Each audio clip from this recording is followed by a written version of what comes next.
એશિયાના અનેક દેશોમાં ફરી એકવાર કોરોનાએ માથું ઊંચક્યું છે. હોંગકોંગ અને સિંગાપોરમાં કોરોનાની એન્ટ્રી થઈ છે. હોંગકોંગમાં કોરોનાથી 31 લોકોના મોત થયા છે તો સિંગાપુરમાં પણ કોરોનાના કેસ વધ્યા છે.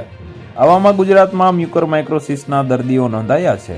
એશિયાઈ દેશોમાં કોરોનાએ દેખા દીધી છે, ત્યારે હવે ગુજરાતમાં મ્યુકોરમાઇકોસિસના કેસ નોંધાતા ચિંતા વધી છે. ગાંધીનગરમાં ફરી બ્લેક ફંગસના કેસ નોંધાયા છે. ગાંધીનગર સિવિલમાં મ્યુકોરમાઇકોસિસના 2 દર્દી દાખલ છે, જેમાંથી એકની આંખ કાઢવી પડી છે. આ બંને દર્દીઓ હાઈ સુગરથી પીડિત છે. બંનેની આઈસીયુમાં સારવાર ચાલી રહી છે. ગુજરાતમાં કોરોના પછી ફરી બ્લેક ફંગસના કેસ દેખાતા તંત્ર સાબદું થયું છે.